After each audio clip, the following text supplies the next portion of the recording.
I rise to speak about the humanitarian crisis happening right now in our country at the border, something that I implore my colleagues to fight to stop. The Department of Homeland Security is tearing young children from the arms of their parents. They are traumatizing infants and children, and Congress needs to urgently act. Mr. President, I know that we have disagreements about immigration policy in this chamber, and I know we have disagreements about how we should fix our immigration system, which we've desperately needed to fix for decades. But surely we must be able to agree that federal agents should not be tearing young children from the arms of their parents. We must be able to agree that families with infants should not be forcibly separated.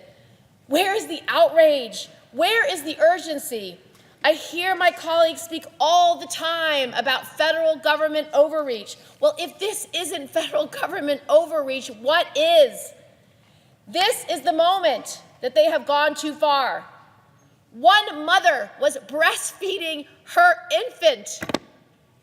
A federal agency took that baby out of her mother's arms, handcuffed her, arrested her. Mr. President, where is that baby now? How is that baby doing? Where is the baby's mother? From mid-April through the end of last month, almost 2,000 children were separated from adults at the border. Nearly 50 times a day on American soil, our government has separated a child from their parents, creating fear and terror in their lives. And just today, it was reported that the Department of Homeland Security is now holding 11,785 minors. 11,785 minors. This is a disgrace. One worker at a detention center for children just resigned as a conscientious objector, and he described the children being held there as, quote, traumatized, a traumatized population that has no clue what is going on.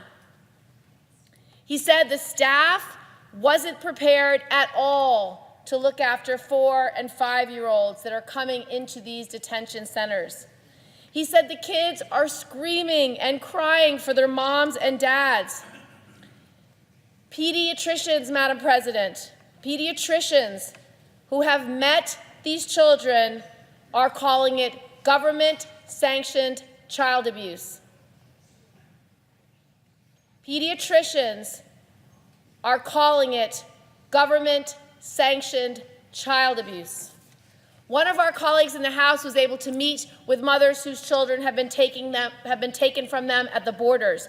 She said that in some cases, the mothers were, quote, literally sitting in the room next door to where their children were being held and could hear their own children screaming.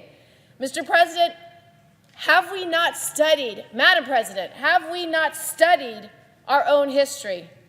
Because this is the kind of thing that we read about in history books and shake our heads in disgust. We ask ourselves, how did we let this happen? We ask ourselves, why didn't Congress stop this? Why didn't anyone do anything? Do we not remember what happened during World War II with the Japanese internment camps? Children were traumatized. Families were damaged, in some cases permanently. The memorial to remind us of this is a stone's throw from the U.S. Capitol, just for the purpose of reminding us to never do it again. We cannot let our country go down this dark road again. But if Congress does not stop the out-of-control Department of Homeland Security, if Congress does not stop families from being torn apart, even though it's happening right in front of our eyes, then this Congress, Madam President, this Congress will go down in history as a weak Congress that did nothing to stop one of the worst, horrific chapters of American history. This has to be the moment when we do our jobs. We stand up, speak truth to power, do the right thing. We don't know how many kids are going to be traumatized for the rest of their lives because of our actions. These young children will never forget, that when they first came to America, they were separated from their mothers and their fathers.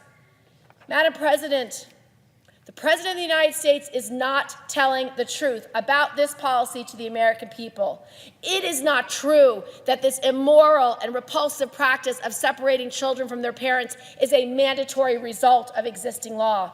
It's just not true.